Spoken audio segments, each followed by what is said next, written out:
Lab. Got the lever, got the load, we got a spring scale. First thing we need to do is find out what the weight of our load is. So basically how heavy this thing is. So we're gonna measure, make sure you always use the Newton sides for this whole lab. Okay, each one's gonna be different, so I won't say what this one weighs. So you take that measurement, that's your load force. So that's in Newtons. All right, then we're gonna have the setup for each one. First class lever. So we're gonna have a load, we're gonna have a fulcrum, we're gonna have effort. On this one, we're gonna move the fulcrum around to different spots. So be aware of that. Remember, we've got the two measurements. We've got the effort arm, which is the distance between the fulcrum and where I'm applying the effort. Then we've got the load arm, which is the distance between the fulcrum and wherever the load is. So for this one, I want it this way. So on this, for the class 1 levers, the load is going to stay in the same spot, and that's on the 100 here. So you can set up like this, then your fulcrum's going to change. Our effort's going to stay the same each time as well. Okay, so our effort's going to always be on the 0, and then our fulcrum's going to change. So again, set it up like this for your first one. Okay, take your measurement with your spring scale. Next one, you're just changing the fulcrum, so you're going to come to here.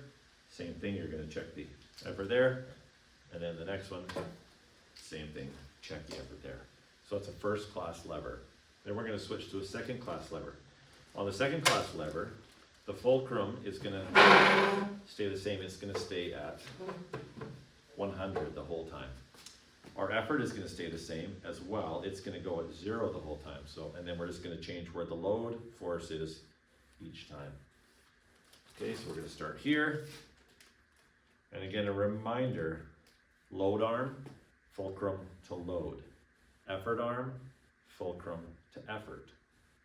So the only one on this that's going to change is the load arm. Okay, take your measurement there, take your measurement here, take your measurement here for the load force. Okay, then we go to class 3. So in class 3, same thing, fulcrum's going to stay here.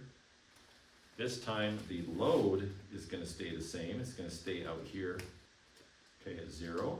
And then my effort force location is going to change each time. So I'm going to go here, I'm going to go here, I'm going to go here. So again, load arm is from the load to the fulcrum. So this one isn't changing. Effort arm from the effort to the fulcrum. That's the one that's going to change each time. Okay, so then you're going to hold this here. You have a partner who's going to hold this. You're going to hook onto that one. Okay, and then you're going to pick this up and you're going to take your reading. Then you're going to move this to here, take your reading, move this to here, take your reading. Then you have all the readings that you need to do, and then you can go do your calculations to calculate mechanical advantage and calculate the work that was being accomplished by the lever.